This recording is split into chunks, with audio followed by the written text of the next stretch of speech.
Gita tutorial में आपका स्वागत है। आज हम कक्षा 12 के तीसरे अध्याय अयोध्या सिंह उपाध्याय हरिऔध जी के पवन दूतिका को पढ़ेंगे। चूँकि पहला पद्यांश है इसलिए हम सबसे पहले संदर्भ लिखना सीखते हैं।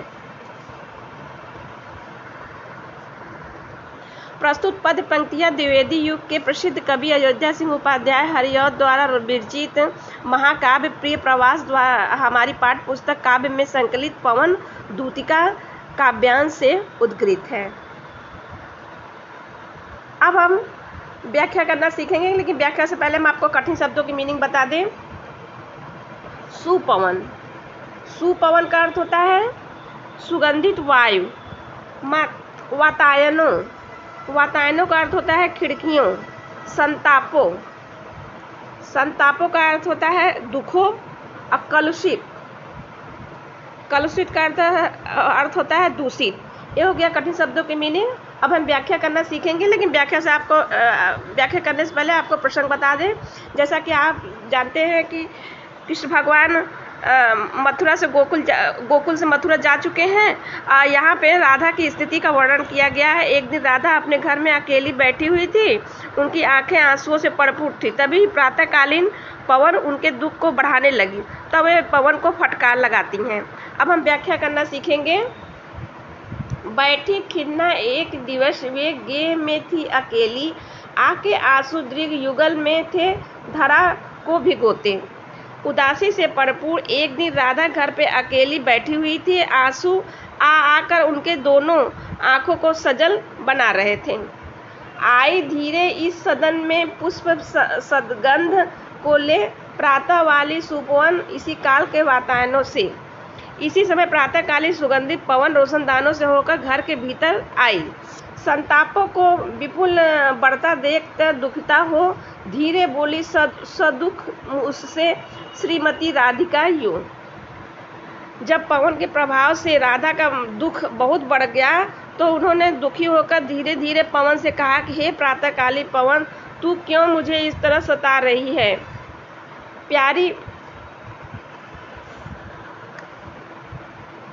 प्यारी प्रातः पवन, इतना क्यों मुझे तू सताती। क्या तू भी है कलुषित हुई काल की क्रूरता से। तो क्या तू भी समय की कठोरता से दूषित हो गई है। क्या तुम पर भी समय की क्रूरता का प्रभाव पड़ गया है। ऐसा राधिका जी कहती है। दूसरे पद्यांश का काव्य संदर्भ देखेंगे। भाषा खड़ी बोली है, अलंकार मानवीकरण है, रस श्रृंगार है, शब्द शक्ति अभिधा है, गुण प्रसाद है, छंद मंत्रक्रांता है। इसका व्याख्या करना सीखेंगे, लेकिन व्याख्या से पहले आपको कठिन शब्दों की मीनिंग बता दें। जलद, जलद का अर्थ होता है बादल। बावली, बावली का अर्थ होता है पागल। अल्प, अल्प मतलब होता है थोड़ा। ये हो गया कठिन शब्दों की मीनिंग। अब हम व्याख्या करना सीखेंगे, लेकिन व्याख्या से पहले आपको प्रसंग बता दें। राधा पवन को दूतिका बनाकर उसके द्वारा कृष्ण को संदेश भिजवाती हैं। वे पवन से मार्ग में पड़ने वाली मनोहारी सुषमा का वर्णन करते हुए उसे उससे प्रभावित नहीं होने के लिए कहती हैं। मेरे प्यारे नव जलद से कंज से नेत्र वाले, जाके आए न मधुवन है और न भेजा संदेशा। राधा पवन से कहती है कि नवीन मेघ जैसी शोभा वाले और कमल जैसे नेत्रों वाले मेरे प्रिय श्री कृष्ण मथुरा जाकर वापस नहीं आए हैं और न ही उन्होंने वहां से कोई संदेश भेजा है। मैं रो रो के प्रिय विरह से बावली हो रही हूँ। जाके मेरी यह दुख कथा श्याम को तू सुना दे। उसके विरह से मैं रो रो पागल हो गई हूँ। तू उसके पास चली जा और मेरा दुख उससे सुना दे। ज्यों ही मेरा पवन जब तू अल्प आगे बढ़ेगी, शोभावली सुखद मंजू कुंजे मिलेंगी। राधा पवन दूतिका से कहती है कि जैसे ही तू मेरा घर त्याग कर तू थोड़ा दूर आगे बढ़ेगी, तुझे बहुत सुंदर और सुखद अनेक कुंजे दिखाई देगी।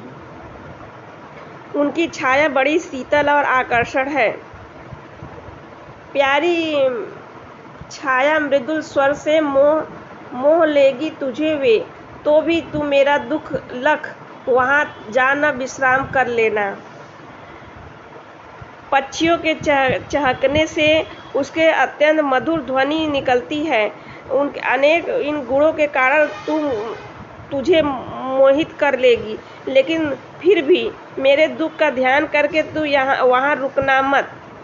पद्यांश का काव्य सौंदर्य देखेंगे। भाषा खड़ी बोली है, अलंकार उपमा है, रस वियोग श्रृंगार है, शब्द शक्ति अभिधा है, गुण प्रसाद है, छंद मंदा क्रांता है। पद्यांश की व्याख्या करना सीखेंगे, लेकिन व्याख्या से पहले आपको कठिन शब्दों के मीनिंग बता दें। सरस, सरस का मतलब होता है माधुर्य। रव, रव माने शब्द। मुह माना, मुह माना मतलब होता है मोहित। क्लांत, क्लांत का मतलब होता है थका हुआ। उत्ताप,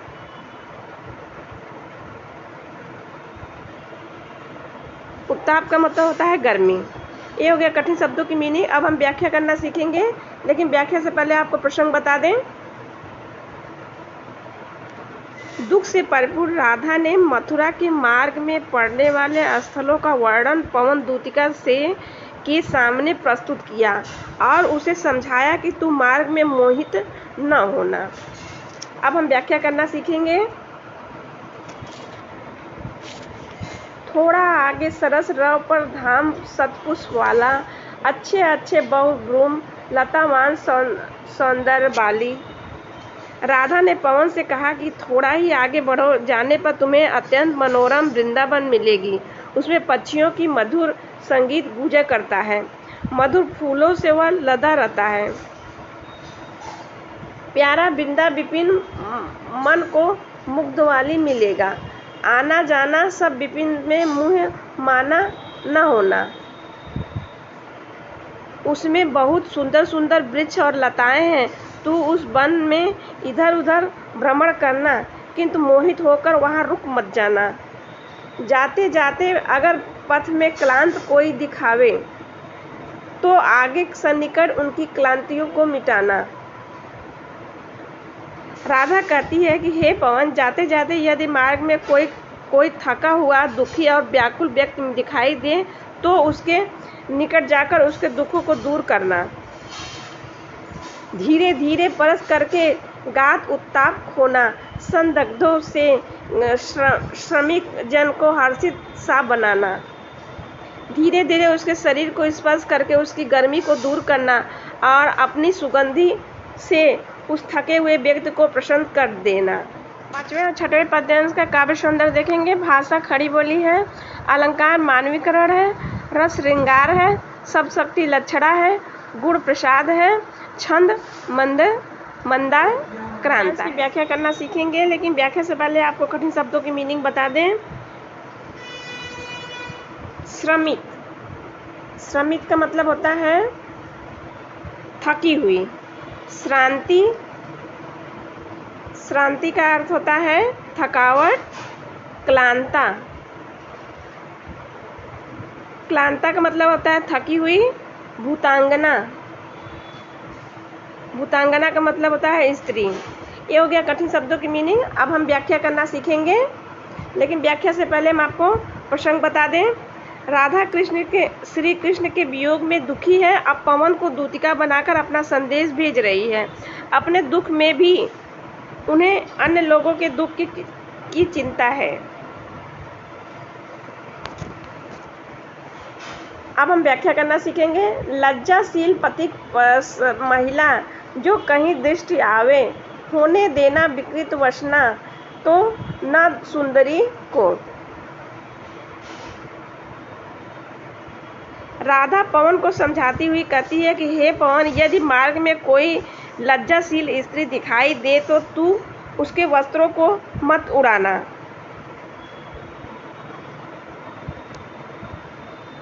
जो थोड़ी सी श्रमित वह हो, गोद ले श्रांति होना, होठों को और कमल मुख के ग्लांत माय मिटाना।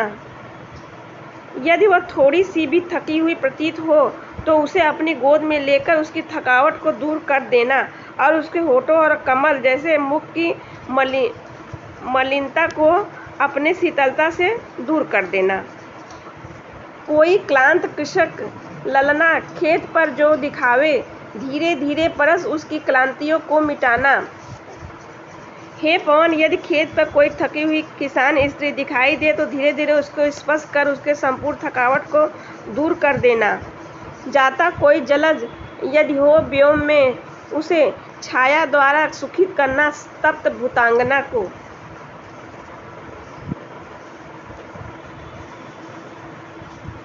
यदि आकाश में कोई मेघ खंड जा रहा हो तो उसे भी उसके ऊपर लाकर छाया कर देना, उससे वह स्त्री को शीतलता प्राप्त हो।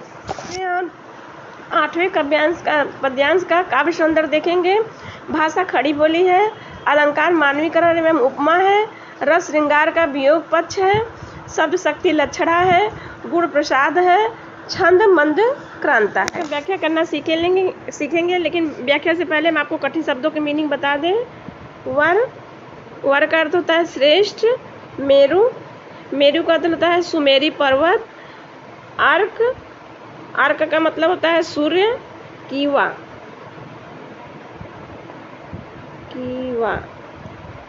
का अर्थ होता है अथवा रव का अर्थ होता है ध्वनि। ये हो गया कठिन शब्दों की मीनिंग। अब हम व्याख्या करना सीखेंगे, लेकिन व्याख्या से पहले आपको प्रसंग बता दें। राधा पवन दूतिका को समझा रही है कि जब तू मथुरा पहुँचे तो वहाँ के पवित्र मंदिरों की भव्य शोभा को देखना मत भूलना। अब हम व्याख्या करना सीखेंगे। जाते जाते पहुँच मथुरा धाम में उत्सुकता हो, न्यारी शोभा वर नगर को देखना मुग्ध होना। राधिका पवन दूतिका को समझाती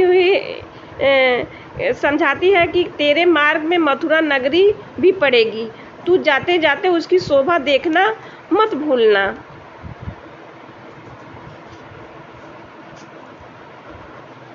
तू होवेगी चकित लख के मेरु के मंदिरों को, भाभा वाले कलश उनके दूसरे अर्क से भी।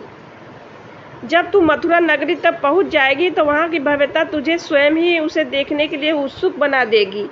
तब तू अपनी नगरी को देखने की उत्सुकता दबाना मत, बल्कि उस नगरी को सर्वोत्तम और मनोमुग्धकारी शोभा को देखकर उस पर मुग्ध होना न भूलना। तू जब वहाँ दूसरे सूर्य के समान चमकती आभा वाले कलशों से मुक्त सुमेरी पर्वत जैसे विशाल और ऊंचे पर्वतों को देखेगी तो तेरे आश्चर्य का ठिकाना न रहेगा।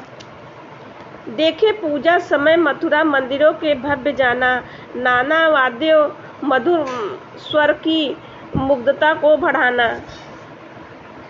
हे दूतिका, तू मथुरा के थोड़ा ठहरना और पूजा का समय वहाँ के मंदिरों में जाकर जरा वहाँ बजने वाले विभिन्न वाद्यों को मधुरता को अपने मधुर स्वर प्रदान करके उनकी मधुरता में वृद्धि करना।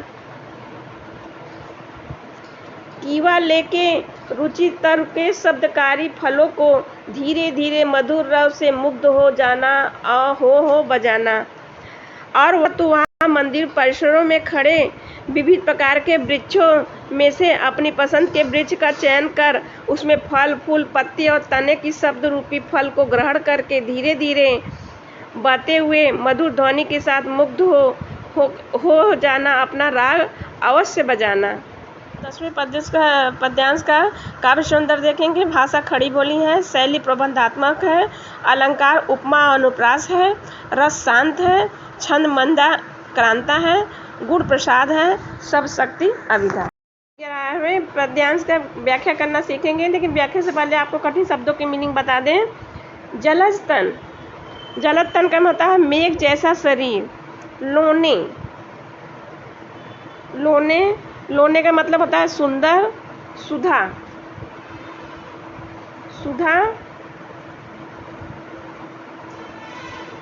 का मतलब होता है अमृत। गात का मतलब होता है शरीर। वसन का मतलब होता है वस्त्र। कटि, कटि का अर्थ होता है कमर। अलक, अलक का अर्थ होता है बालों की लट। नवल, नवल का अर्थ होता है नवीन विवाह। ये हो गया कठिन शब्दों की मीनिंग। अब हम व्याख्या करना सीखेंगे, लेकिन व्याख्या से पहले हम आपको प्रसंग बता दें। राधा पवन दूतिका को मथुरा जाने के मार्ग बतला चुकी है। अब पवन को श्री कृष्ण के रूप का वर्णन करती है ताकि श्री कृष्ण को पहचानने में कठिनाई न हो। वह कहती है, अब व्याख्या करेंगे। तू देखेगी जलज तन को वही तगता होंगे लोने नयन उनके ज्योति उत्कीर्ण कारी। राधा पवन दूतिका को हे पवन दूतिका, तू मथुरा से पहुंचकर मेघ वर्ण वाले श्री कृष्ण का तन्मय होकर देखेगी और सलने नेत्र से प्रकाश से निखर रहा होगा।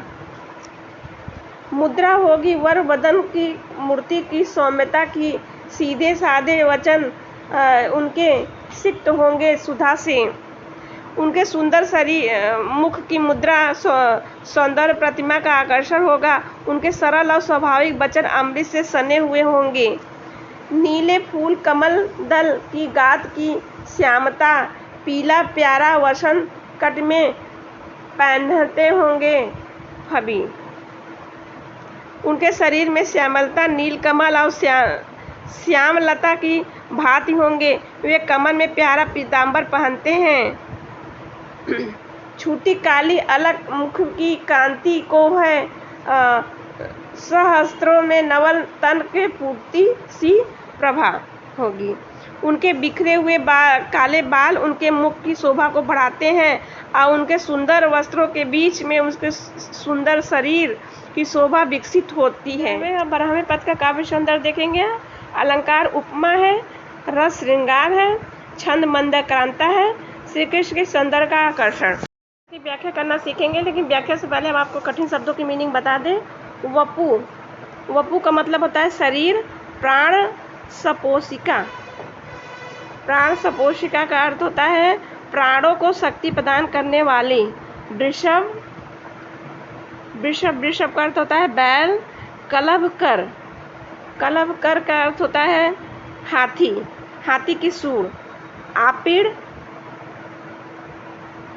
आपिड़, आपिड़ का अर्थ होता है मुकुट। केयूर, केयूर, केयूर का होता है बाजूबंद। कंबू, कंबू का अर्थ होता है शंख। ये हो गया कठिन शब्दों की मीनिंग। अब हम व्याख्या करना सीखेंगे, लेकिन व्याख्या से पहले आपको प्रसंग बता दें। राधा पवन से श्री कृष्ण के अंग प्रत्यंग के सौंदर्य के विषय में बता रही है। अब हम व्याख्या करना सीखेंगे। साचे वाला सकल वपु है दिव्य सौंदर्यशाली, सत पुष्पों की सुरभि उसकी प्राण सपोषिका है।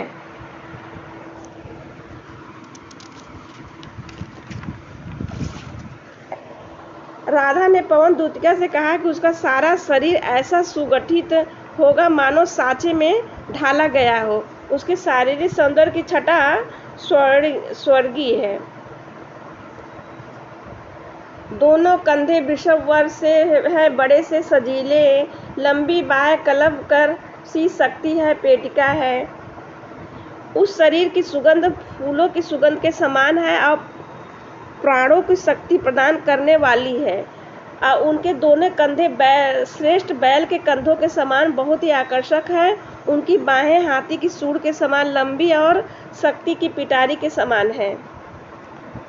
राजाओं का सिर पर लसा दिव्य आपीड़ होगा, शोभा होगी उभय श्रुति में स्वर्ण के कुंडलों की। उनके सिर पर राजाओं जैसा मुकुट सुशोभित होगा और दोनों कानों में सोने के कुंडल शोभा पा रहे होंगे। नाना रत्न कलिश भुज में मंजू केयूर होंगे, मोती वाला लसिक उनका कंबू सा कंठ होगा। उनकी भुजाओं में अनेक रत्नों से युक्त बाजूबंद होंगे और उनके कंठ शंख के समान होगा और मोतियों की माला से सुशोभित होगा। 14वें पद्यांश का काव्य सौंदर्य देखेंगे। भाषा खड़ी बोली है। श्रृंगार का वियोग पक्ष है। मानवीकरण मानवीकरण उपमा है। छंद मंदाक्रांता है। शब्द शक्ति लक्षणा है। गुण प्रसाद। 15वें पद्यांश की व्याख्या करना सीखेंगे, लेकिन व्याख्या से पहले हम आपको कठिन शब्दों की मीनिंग बता दें। व्यापार का अर्थ होता है क्रिया। विरह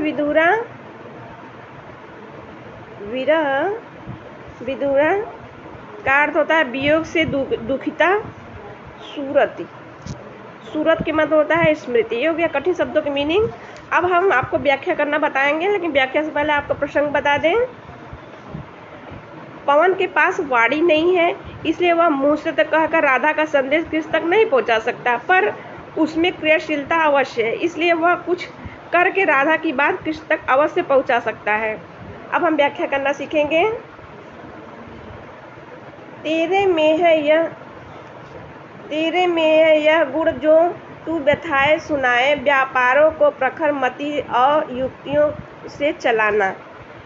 हे पवन, तुझमें यह क्षमता तो नहीं है कि तू बोलकर मेरी व्यथा कृष्ण के प्रकट कर सके, इसलिए तू अपनी तीक्ष्ण बुद्धि से काम लेकर ऐसा उपाय करना और मेरा काम सध जाए।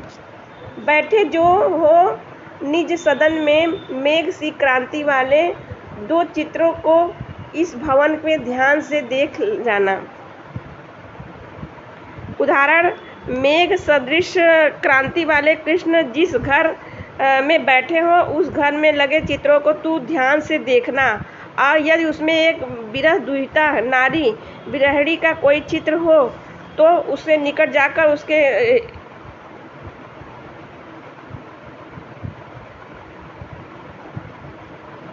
हिलाना उसको। जो चित्रों में विरह विरहता को चित्र मिले, जो जाके निकट उसके भाव को हिलाना। प्यारे हो तो चकित जिससे चित्र हो देखे, आशा सूरती उनको हो सकी हमारी। उसके निकट जगह चित्र के निकट जाकर उसे इस प्रकार हिलाना कि प्राण प्रिय कृष्ण आश्चर्यचकित होकर उस चित्र को देखने लगे। उस ओर ध्यान जाने पर जब वे इस विरहणी को चित्र देखेंगे तो आशा है कि उसको वियोग की पीड़ित मेरी याद आ जाएगी। 16वें पद्यांश के काव्य सौंदर्य देखेंगे। भाषा खड़ी बोली है। छंद चंदा मंदाक्रांता है। रस श्रृंगार है। शब्द शक्ति लक्षणा है। गुण प्रधान है। अलंकार पद्यांश की व्याख्या करना सीखें, लेकिन व्याख्या से पहले हम आपको कठिन शब्दों की मीनिंग बता दें। म्यालाना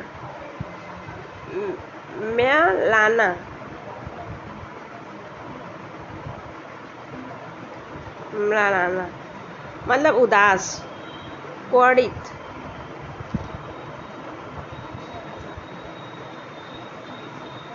क्वड़ित का मतलब होता है बजाना। कीचको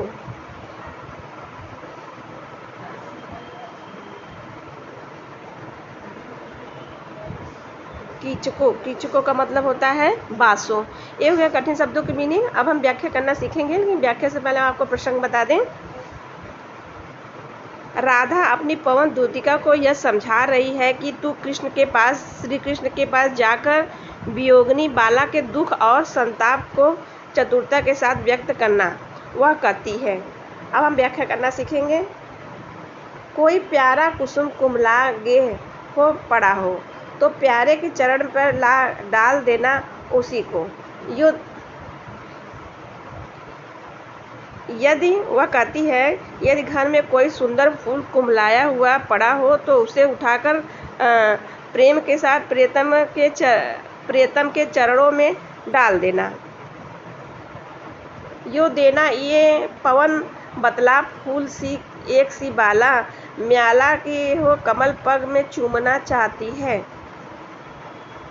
इस प्रकार हे पवन, तू उन्हें बता देना कि फूल जैसी एक सुकोमल बाला दुखित होकर आपके चरणों को चूमना चाहती है।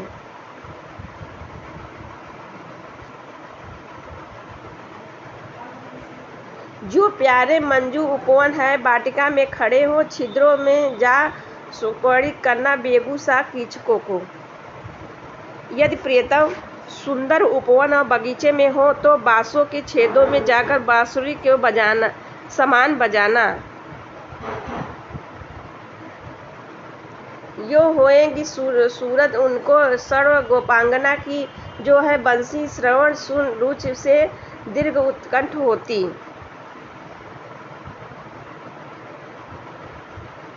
इस प्रकार से उन्हें गोपियों का स्मरण होगा, जो प्रिय की बांसुरी सुनने की इच्छा से बहुत ही व्याकुल हो जाया करती थी। ला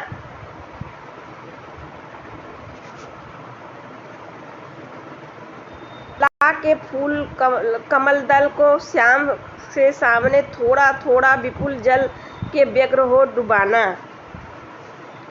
प्रिय के सामने एक खिले हुए कमल पत्र को लाकर व्याकुलता के साथ थोड़ा थोड़ा जल में डुबाना। यो देना ये भ्यागिनी जतला दे, यह अभोज नेत्रा आँखों को यह विरह विदुरा वारी दे बोरती है। हे बहन, इस प्रकार उन्हें बतला देना कि कमल जैसे नेत्रों वाली राधा अपने वियोग से दुखी होकर अपने आँखों के आंसुओं में डुबाए रहती है। हमें पद्यांश का काव्य सौंदर्य देखेंगे। रस श्रृंगार का वियोग पक्ष है, अलंकार उपमा है, भाषा खड़ी बोली है, छंद मंदक्रांता है, मंदाक्रांता, गुण प्रसाद है, शब्द शक्ति अभिधा एवं लक्षण। पद्यांश की व्याख्या करना सीखेंगे, लेकिन व्याख्या से पहले मैं आपको कठिन शब्दों की मीनिंग बता दें। नीप का अर्थ होता है कदम, चपल दृग। चपल दृग का मतलब होता है चंचल नयन, विदित करना, विदित करना मतलब ज्ञान कराना, बताना। चिंता विजित, चिंता में जो चिंताओं द्वारा जीते गए। क्लांत, क्लांत का अर्थ होता है थका हुआ, मुरझाया हुआ। ये हो गया कठिन शब्दों की मीनिंग। अब हम व्याख्या करना सीखेंगे, लेकिन व्याख्या से पहले हम आपको प्रसंग बता दें। प्रस्तुत काव्य पंक्तियों में राधिका पवन को बताती है कि उसे किस प्रकार उनकी याद कर उनके प्रियतम को दिलाना है। अब हम व्याख्या करना सीखेंगे।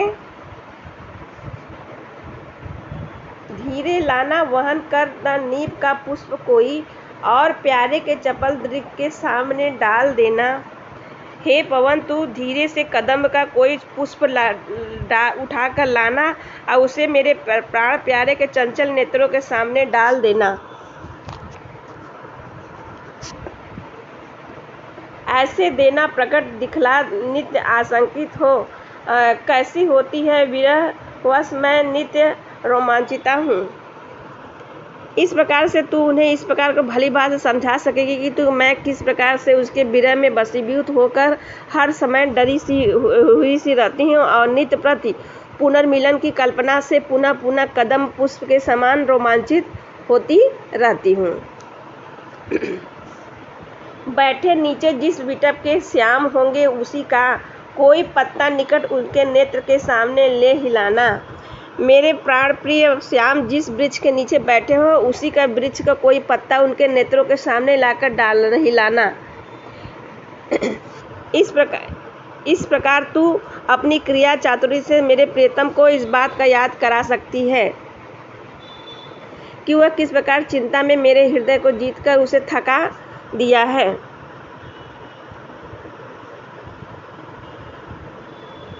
मेरे हृदय को जीतकर उसे थका दिया है। यो प्यारे को विदित करना, चातुरी से दिखाना, मेरे चिंता विजित चित्त का क्लांत को काँप जाना। चिंता ने मेरे हृदय का संबल मुझसे छीन लिया है, जिसके अभाव में मेरा हृदय पत्ते की भांति काँपता रहता है। कैशोरी पद्यांश का काव्य सौंदर्य देखेंगे। भाषा खड़ी बोली है, शैली प्रबंधात्मक है, अलंकार उपमा अनुप्रास है, रस विप्रलंभ श्रृंगार है, छंद मंदाक्रांता है, गुण प्रसाद है, शब्द शक्ति अभिधा और लक्षण है। कैशोरी पद्यांश की व्याख्या करना सीखेंगे, लेकिन व्याख्या से पहले मैं आपको कठिन शब्दों की मीनिंग बता दें। नवल तरु, नवल तरु, नवल तरु से तात्पर्य है नए वृक्ष। प्रोषिता, प्रोषिता का मतलब वह स्त्री जिसका पति विदेश गया हो। ये हो गया कठिन शब्दों की मीनिंग। अब हम व्याख्या करना सीखेंगे, लेकिन व्याख्या से पहले अब आपको प्रसंग बता दें। पवन को दूतिका बनाकर राधा श्री कृष्ण के पास अपना संदेश भेज रही है। इन पंक्तियों में श्री कृष्ण के रूप माधुर्य का चित्रण किया गया है। अब हम व्याख्या करना सीखेंगे। तो पौधों के निकट जिसको श्याम के ला गिराना, यो सीधे से प्रकट करना कि प्रीति से वंचित हो। राधा कहती है कि हे पवन, यदि तुझे धरती पर कोई सूखी हुई लता मिल जाए तो तुम उसे श्री कृष्ण के पाँव के पास लाकर गिरा देना और गिरा देना। मेरा होना अति मलिन हो, सूखते नित्य हो जाना। और स्पष्ट रूप से उन्हें बता देना कि प्रेम से रहित होकर मैं किस प्रकार नित्य ही सूखती और तथा मलिन होती जा रही हूँ। हे पवन, कोई पत्ता नवल तरु कपित हो जो हो रहा हो तो प्यारे के दृक्ष के युगल के सामने ला उसे ही गिरा देना। हे पवन, यदि किसी नए वृक्ष का कोई पत्ता पीला पड़ गया हो तो उसे प्रिय के दोनों नेत्रों के सामने धीरे से लाकर रख देना और उन्हें बताना, धीरे धीरे संभल रखना और उन्हें यूं ही बताना, पीला होना प्रबल दुख के प्रोषिता सा हमारा।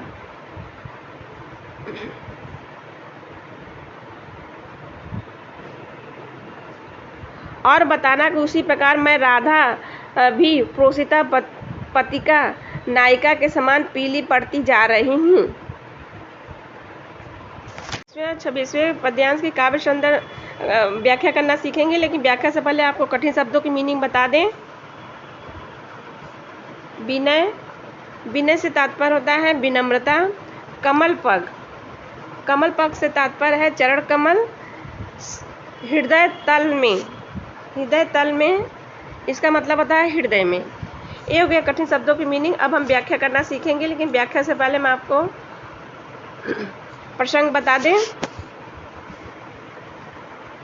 राधा पवन को अनेक प्रकार से संदेश देने के पश्चात अंत में वह प्रार्थना करती है और पवन दूतिका को राधा श्री कृष्ण के पास संदेश लेकर भेज रही है और फिर प्रार्थना कर रही है।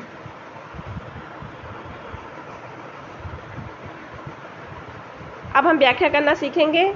यो प्यारे को विदित करके सर्व मेरी व्यथाएं धीरे धीरे वहन कर ए पाँव के धूलि लाना। राधिका कहती है कि हे पवन, जैसा मैंने बताया कि तू मेरे वैसे ही मेरी समस्त व्यथाएं प्रियतम श्री कृष्ण के सम्मुख व्यक्त कर देना। थोड़ी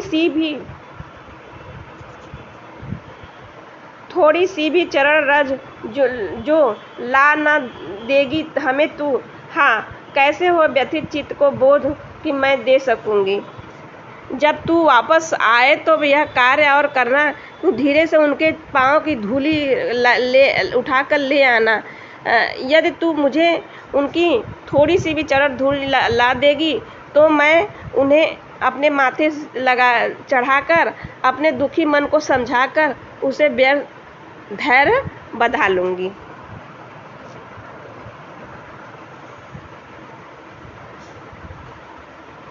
हे पवन, पूरी होवे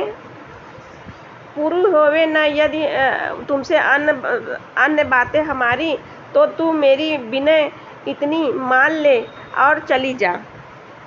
हे पवन, यदि तुमसे मैंने जो बातें कही है पूरी ना हो सके तो मेरी एक प्रार्थना अवश्य पूरी कर देना।